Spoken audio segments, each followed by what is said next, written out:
evening to all the aspirants. My name is Sumeet and today as usual we'll start a session on current affairs. Our time has come to take up the topics which have been doing a lot of rounds in the last week of November. So without waiting much more time, without further ado, let us get into the topics. Right, so the first one is about Madhvacharya, the first topic. Right, I hope you guys are aware that recently Prime Minister Narendra Modi had visited to the Udupi Matha, and in that Matha he gave a speech. He gave a speech regarding the great saint who was a part of Udupi Matha, and the name of that saint is Madhvacharya. Now, since he has spoke about Madhvacharya, it is important for us to understand about Madhvacharya, right? So, who is Madhvacharya? Madhvacharya is a saint who practiced a philosophy called as Dvaita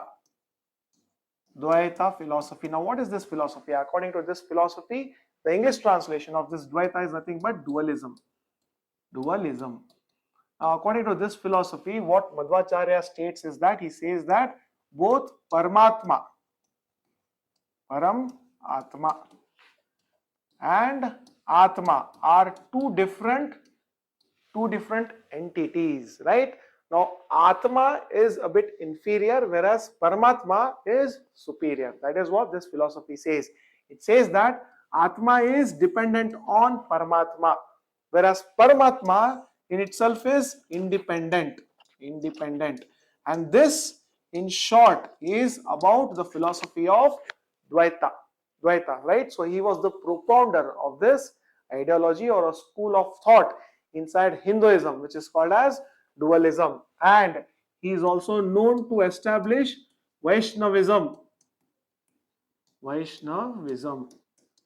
is this Vaishnavism? Please understand, this Vaishnavism focuses on the worship of Lord Vishnu. What there is a saying in Vaishnavism, it is that Hari Sarvottama. He says that Hari Sarvottama. Hari as in it is another name of Vishnu. He believes in the superiority of Hari. Hari Sarvottama. That is the tagline. That is the tagline of this Vaishnavism. Now please understand, Madhvacharya was born in a village called as Pakke in Udupi district. Right? He is known for composing many Sanskrit works. Prime among them is Riga Bhashya. What is this? This is nothing but a commentary on Vedas, Manusmritis, and many Hindu laws. Please understand, these are all commentaries. This Riga Bhashya, this is nothing but a commentary on Hindu school of thought. Right? Is that clear? Now, the other important point about Madhvacharya is that due to his superior physical and intellectual strength, he was also considered to be Bhima. He was also called as Bhima. It is said that he is a reincarnation of Lord Bhima who fought the great Mahabharata war, and he is also said to be the avatar of Vayu god, the god of air. Right? So there is a saying again, Hari Sarvottama, Vayu Jivottama. The tag is Hari Sarvottama and Vayu Jivottama. While using this Vayu Jivottama, please understand, he is honoring the god of wind, the wind god, right? Air god or wind god, you call it, right? So these are some of his beliefs and principles and his life works, and why he is known all over Karnataka, not only Karnataka but also India. Why? Right? These are some of the achievements of Madhvacharya, right? Prime Minister Narendra Modi recently, during his visit to Udupi Matha, he spoke about Madhvacharya. Now, why did he spoke specifically about Madhvacharya? Please understand, Madhvacharya resided in the Udupi Matha, right? I hope everything is clear about this topic, right? So, since everything is clear about this topic, we'll go to the next topic. The next topic is about tiger reserve in Goa. The tiger reserve in Goa. Recently, the Supreme Court's empowered committee, Central Empowered Committee, Supreme Court Central Empowered Committee, what it has recommended? It has recommended that there has to be a tiger reserve. A tiger reserve needs to be established in the state of Goa. Now, which are those regions which are chosen to be a part of this river? Please understand, to be a part of this particular tiger reserve. Please understand, the Supreme Court CEC has advocated a phase by phase implementation of this tiger reserve. The Supreme Court is of the view that instead of establishing immediately all the tiger reserves in the state of Goa, it has taken a view saying that the tiger reserves need to be established in a phase-wise manner. So there are two phases. As per the Supreme Court's order, it has advocated two phases in which tiger reserves needs to be established. Now, please understand which are those areas that are covered in phase 1. Please understand, there are 3 wildlife sanctuaries which are bordering the state of Goa as well as Karnataka, right? So, which are those regions? Please understand, there is a wildlife sanctuary called as Aravalli Wildlife Sanctuary, which borders the state of Karnataka as well as Goa. This part is chosen to be a part of tiger reserve in the phase 1. Not only Netravalli, there is also another wildlife sanctuary called as Kotigaon in Goa. Then apart from that, there is also another reserve wildlife sanctuary which is called as Mahavir Wildlife Sanctuary, Bhagwan Mahavir Wildlife Sanctuary. Now this Bhagwan Mahavir Wildlife Sanctuary, it is also present in the state of Karnataka as well as Maharashtra. Not only Karnataka and Maharashtra and Goa, all these 3 regions are a part of this Bhagwan Mahavir Wildlife Sanctuary. So these 3 sanctuaries are chosen to be turned into tiger reserves in the phase 1, and again in the phase 2, the Supreme Court has ordered another wildlife sanctuary named Mahadai Wildlife Sanctuary. Now the Supreme Court has also told that in the phase 2, Mahadai Wildlife Sanctuary, which is again contiguous with the state of Karnataka as well as Maharashtra, to be considered in the second phase to turn it into a tiger reserve. Right? Is that clear? Now, why is Supreme Court doing this? Please understand, it has been found recently that these wildlife sanctuaries, they are holding a very considerable population of tiger in them, and in order to promote the tiger population, promote and conserve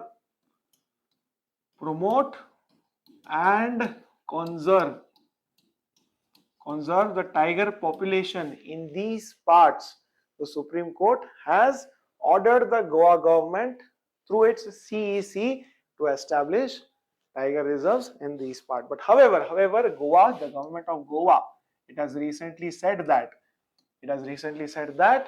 there is no active tiger population involved in these wildlife sanctuaries. It is only saying that these wildlife sanctuaries act as a transition zone. They are only a transition zone. As in, the tigers use this zone to transit from one region to another. The Goa government is of the view that these zones which have been ascribed to be a part of tiger reserve, they are choosing these regions. The tigers are choosing these regions only for the fact that they are using it to transit from the states of Karnataka to Maharashtra and Maharashtra to Karnataka seasonally. Is that clear? So that is why the Goa government is opposing this particular idea of establishing a tiger reserve in these zones. So there is a conflict between the state and the Supreme Court, and this is not only a conflict between the state and the Supreme Court, but there is also a brewing conflict between Man versus development. Now, why is Goa government opposing this particular move? Please understand, Goa government, if these areas are declared as tiger reserves, Goa government will have to make strict regulations, will have to implement strict regulations when it comes to human activities. Human activities have to be controlled in those zones which are marked as tiger reserves. Say for example, agriculture needs to be controlled, and as we all know, Goa is highly dependent on tourism industry.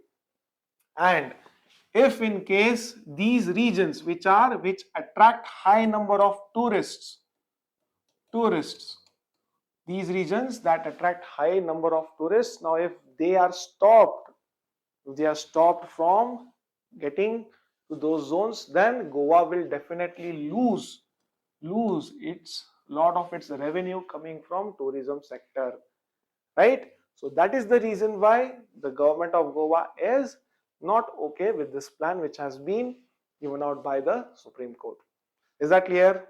Right. I hope everything is clear about this topic. Let us go to the next topic. The next topic is about G20.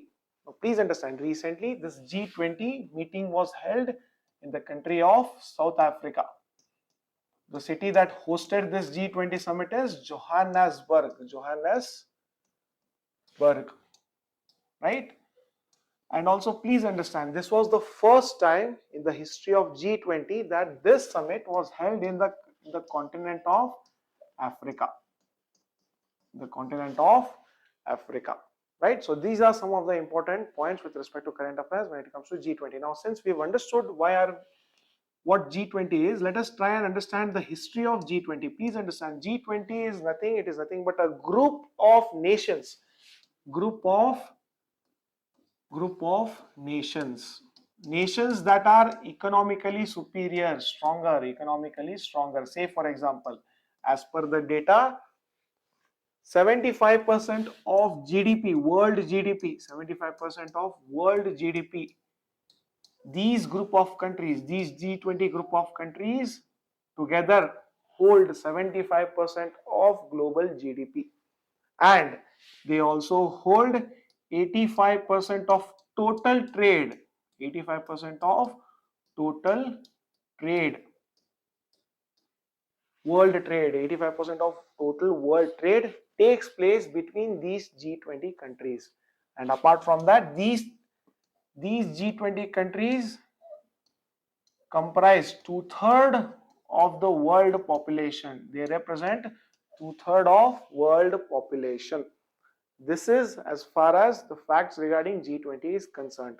Now, please understand, let us now talk about the history of G20.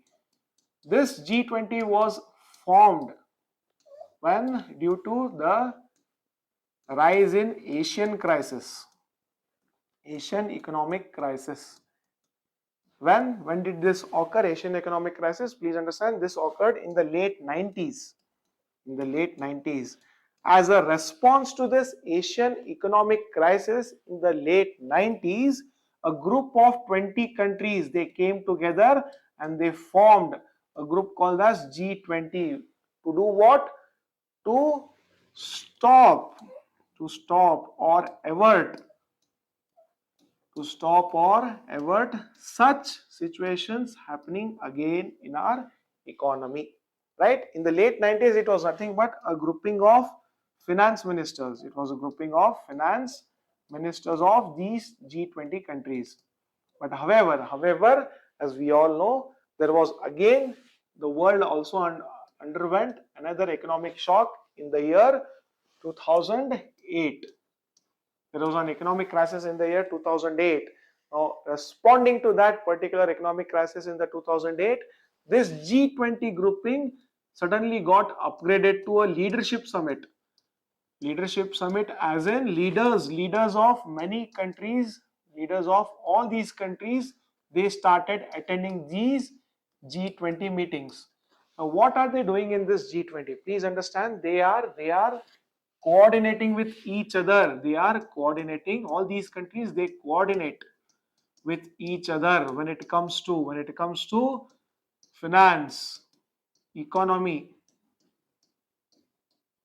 and also it has been expanded to include climate change and many other such topics like global issues like war between Europe, war in the Europe between Ukraine and Russia.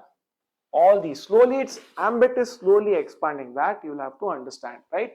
So this grouping, which started in the late 90s as a response to Asian economic crisis, has now slowly evolved into a grouping where the world leaders of G20 nations who meet regularly on an annual basis, they meet, and what do?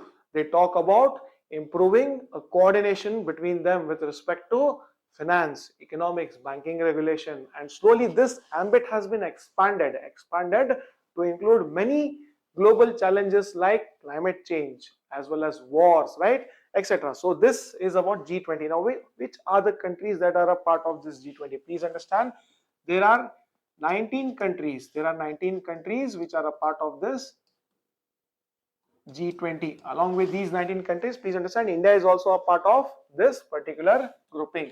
Along with these 19 countries, there is a presence of European Union. There is a presence of European Union, and this year, even African Union has been added to this G20 grouping. Is that clear? So this is with respect to the G20 meeting, which has recently taken place in the country of South Africa in the city of Johannesburg, right? Right. Okay. So this is about the topic, right? We'll go to the next topic. The next topic is about labor reforms. Recently, the central government, it has implemented labor reforms. Now, what are these labor reforms? There are 4 codes related to labor reforms. Which are those? There are 4 important areas. Let us discuss each and every area precisely. Okay, right? So the first one is with respect to the code on wages. The code on wages. The second one is related to industrial relations. Code on industrial relations. Okay, then the next one, the code on social security. It talks about social security. The next code is with respect to health, safety, and work environment. So these are the major codes on which reforms have been passed by the central government. So these are the 4 areas which you will have to focus and concentrate on. When I talk about labor reforms, these reforms are with respect to these 4 codes which I have recently written in the board, right? So the first one is about wages. Now, when I use the word wages, please understand, many reforms have been added into this particular topic. The first one concerns the universal basic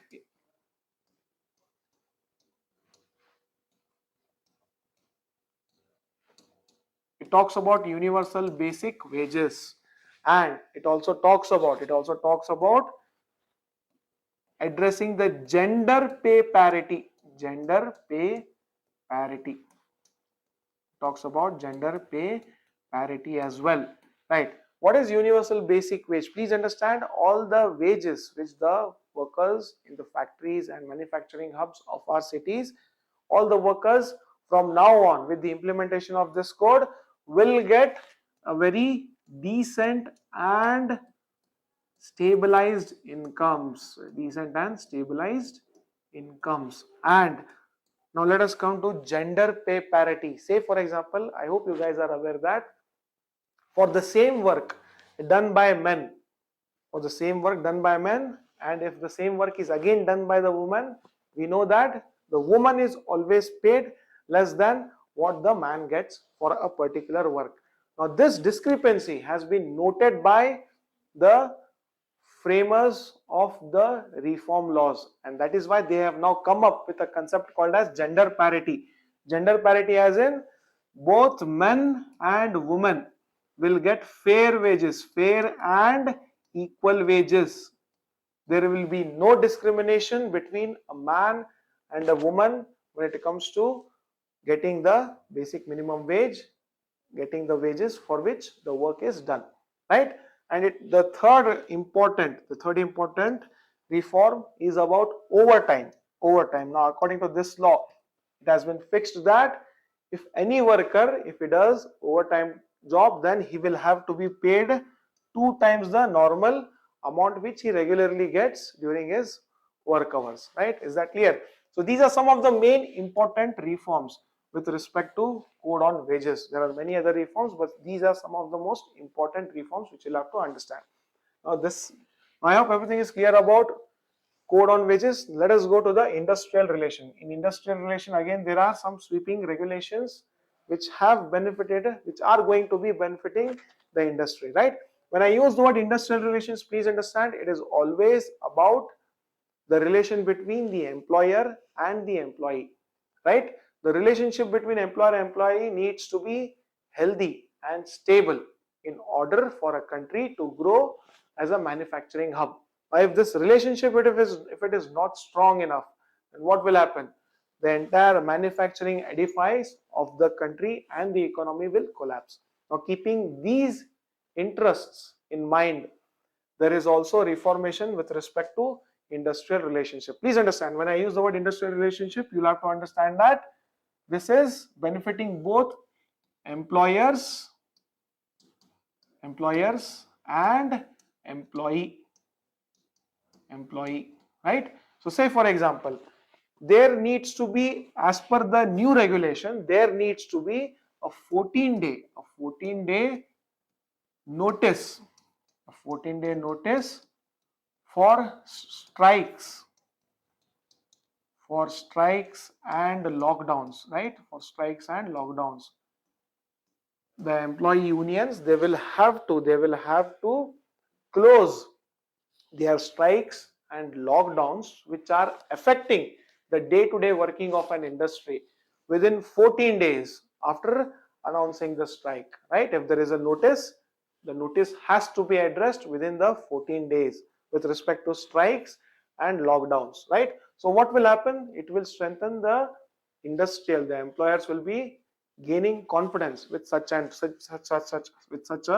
law. Then apart from that, the laws, the firms, they can confirm liberalized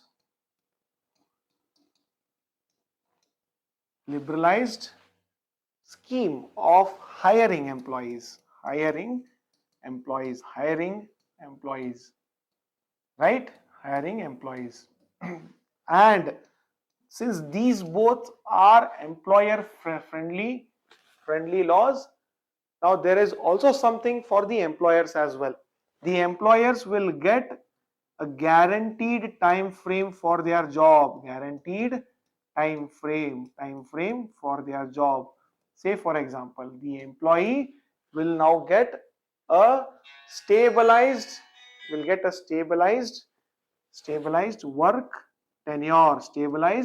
work tenure, Say for example, if an employee is employed by the manufacturing firm, he will not be terminated for a duration of 1 year or 2 years or 3 years. So that, what will that ensure? That will ensure a stability in the mind of the employed, right? It will generate the stability. That means he gets a job security. What I'm trying to say is that the employee will get a job security as per this particular code, right? So these are some of the liberating aspects when it comes to the employers, right?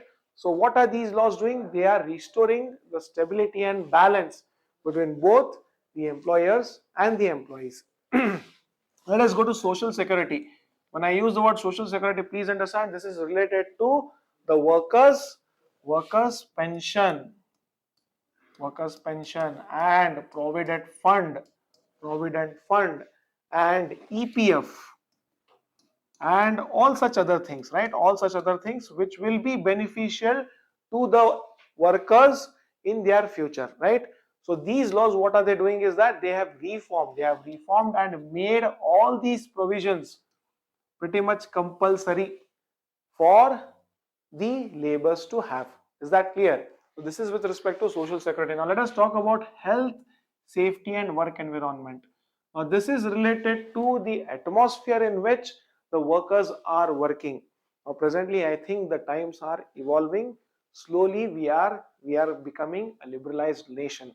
And as the nation becomes liberal, please understand, women population will have to contribute more towards the growth of economy. Now keeping this idea in mind, the Health, Safety and Work Environment has introduced a liberalized night shift scheme for women. Night shift. Earlier, women, they did not get into these night shifts, but however, the laws and reformation have been done in such a way that now women can also be employed for night shifts for a work in factories and manufacturing firms, right? And apart from that, there has to be a safety committee compulsorily in every organization. Safety committee. What is the work of the safety committee? This safety committee looks after the safety, the physical safety of all the laborers and workers who are working in some dangerous and toxic manufacturing firms, right? Some works that pose a bit more higher danger to the life of human beings, right? So this safety committee is looking after the safety of all those employees who are employed in dangerous sectors, right? So these are some of the important laws which have been reformed in the recently passed labor reforms, right? I hope everything is clear about this topic. Let's go to the next one. Recently, the 53rd Chief Justice of India was appointed, right? Who is the 53rd Chief Justice of India? The Chief Justice of India is Suryakant. And it is said that he is going to have one of the most longer and stabilized tenures. It is said that he is set to retire by February 2026. So he has a security, not 2026, 2027. 2027. So it is said that he will be having somewhere around 1 year and 3 months, 1 year and 3 months as a safety tenure, right? So this is one of the most longest durations for a sitting CGI to have, right? Now since we've understood who the CGI is, let us look at the procedure. The procedure is very much simple. As per the procedure, the outgoing Chief Justice of India, what he does, he recommends the name of upcoming CGI. To whom does he recommend that? That is the point. Upcoming CGI. To whom does he recommend? The outgoing CGI, he sends a recommendation to the law ministry, to the law minister of the central government, not the state government. Please keep that thing in your mind. Law minister of central government. Now, whom does this outgoing CGI appoint? Please understand, this decision is taken as per the seniority. As per the seniority of the Supreme Court judges. The senior most Supreme Court judge will always have that opportunity to become the CJI of India. That you'll have to understand. The outgoing judge will recommend the senior most judge of the Supreme Court to the post of CJI as per the rule. Is that clear? As per the standard operating procedure, right? And that recommendation will only be passed only if the upcoming CGI is fit to take up the post of CGI. In case if he is unfit, then the recommendation of taking the second most senior judge will come into place, right? So till now there is no such thing as happened. Apart from 2 or 3 instances in India, no other such instances have happened in the country of India. Most of the times, 90% of the times, the senior most judges have taken up the position of CJIs, right? So now the CJI, the existing CJI or the outgoing CJI, what it does, before the expiration of his, before a month before the expiry of his tenure, 1 month before the expiry of his tenure, what will he do? He will send a recommendation to the law minister, and this law minister, what he does, he will pass the recommendation to the Prime Minister of India. Prime Minister of India. And then Prime Minister, what will he do? He will pass the recommendation to the President of India. The President of India. And it is President of India who will appoint the Chief Justice of India. So this is the standard operating procedure for the appointment of Chief Justice of India. This you'll have to understand, right? I hope everything is clear about this topic. Let us go to the next topic. The next topic is about 131st Amendment Bill. Please understand, recently it is a constitutional amendment bill which was recently planned by the central government. Now this amendment is related to Article 240 of the Constitution. Now what is this Article 240? Please understand, this Article 240 is related to the governance of union territories. Governance of union territories in India. Now as per this amendment bill, the Union Territory of Chandigarh, was to be brought under the control of central government. It was to be brought under the control of central government. Just like many other union territories like Dadra and Nagar Haveli, Daman and Diu, right? These union territories, Andaman and Nicobar Islands also, Andaman and Nicobar Islands, right? So these union territories, they do not have legislature in them. I will have to understand. Now since they do not have the legislature in them, the administration of all these union territories is conducted by the President of India. Now this President of India will definitely act on the aid and advice of central government. What you'll have to understand is that all these union territories which are a part of Article 240, they will be governed by central government, right? Is that clear? So this was being planned for the Union Territory of Chandigarh as per the 131st Constitution Amendment Bill. But however, please understand, the governance of Chandigarh, which is now presently run by the Governor of Punjab. The Governor of Punjab looks after the administration of the Union Territory of Chandigarh. Now this was opposed by the government of Punjab. This constitution bill was opposed by whom? Opposed by the government of Punjab, and also the people of Chandigarh. And keeping their sensitivities in mind, the government for now has held this bill. It is not planning to bring this bill to the parliament. Why? Because the government of Punjab and people of Punjab, they are not in favor of Chandigarh getting under the rule of central government.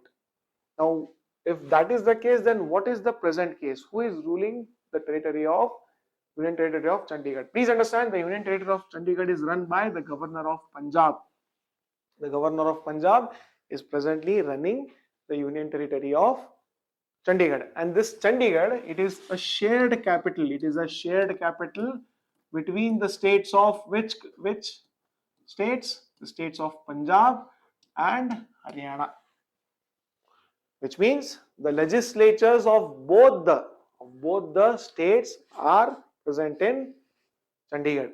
The administration of both the states are present in the city of Chandigarh. That you will have to understand, right? I hope everything is clear about this topic. Let us go to the next topic. The next topic is about Aravalli Hills. Now recently the central government has brought in some changes with respect to the classification of Aravalli Hills. Earlier there was a rule which said that any mountain that is more than 30 meters in the Aravalli Hills, will be considered as a part of Aravalli part of Aravalli Hills. Aravalli Hills, which also means that all these hills will be protected, and conserved as per the law, right? Now the recent ruling, not only the ruling but the law. Recently, the government is slowly changing this qualification scenario. Now, what is it doing? It is increasing this qualification of qualifying the mountains as Aravalli Hills. Now, what is it doing? It is changing that to 100 meters.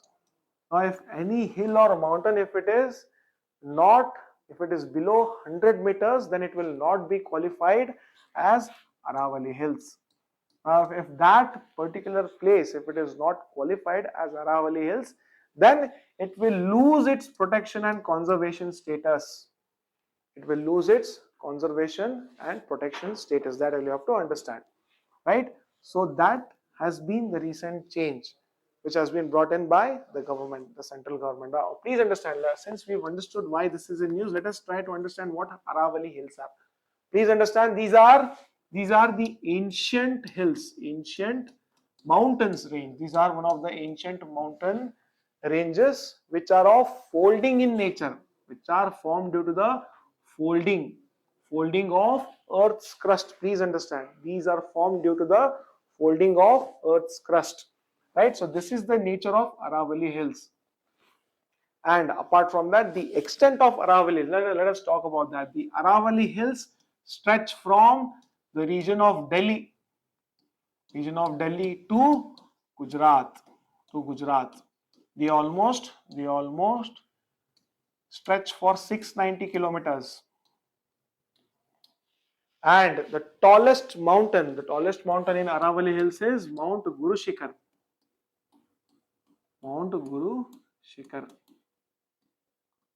Near Mount Abu. Is that clear?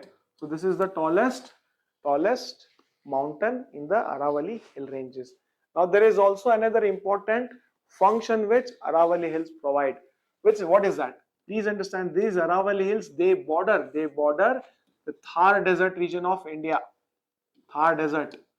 Now these Aravalli Hills, they act as an essential barrier between the peninsular plate and the Thar Desert.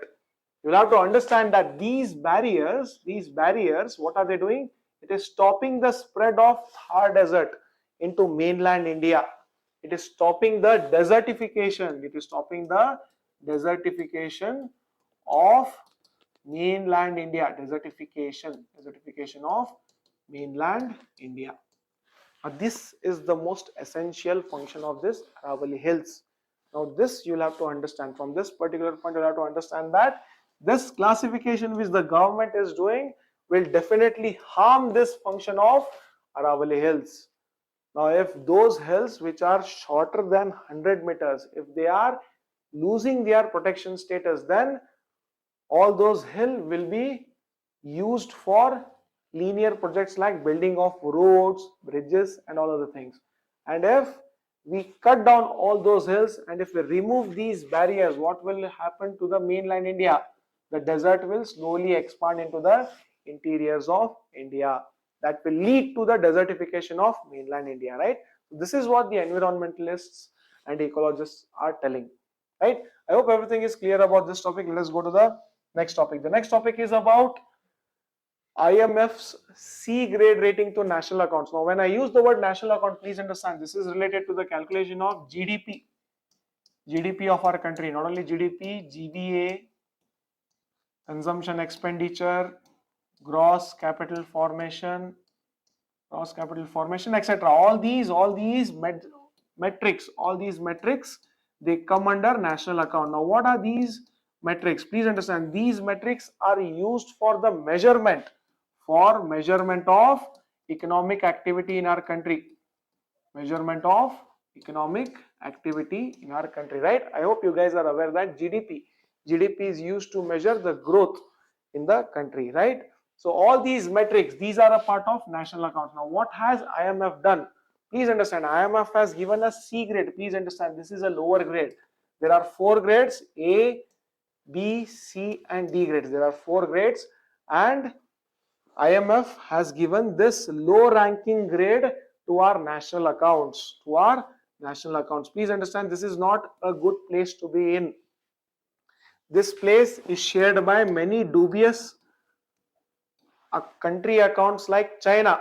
So India should definitely not be in such an dubious place. Now please understand, there are some important factors which IMF has considered and given a C grade rating to India. Let us go look at those factors. The first one is regarding the base year. The IMF says that the base year which India is presently looking at is highly flawed. Why? Because the base year presently is 2011 and 12. 2011 and 12. Please understand. And the year which we are running is 2025. So there is almost a gap of 13 to 14 years between this. And India since has not upgraded its base year. Now this use of base year has actually flawed our metrics and accounts. That is what the IMF is telling. The IMF is telling India to upgrade the base year soon. Is that clear? So yeah, so this is point number 1. Point number 2, let us look at point number 2. The other point is with respect to the informal sector. The IMF says that all the metrics which India uses, it conveniently does not include the informal sector in its calculation. Please understand, right? So the IMF is telling India and its accounts to include informal sector as well in its calculation of the metrics relating to GDP, GVA, gross capital formation as well, right? So the IMF has flagged these two major drawbacks which have been reported in the national accounts. Keeping these all drawbacks in mind, it has given this C grade to India. It is asking India, specifically its national accounts, to improve its grade and include improve base year as well as include informal economy in its accounts. Right, I hope everything is clear about this topic. This brings me to the end of this session. Thank you so much for being a part of this session.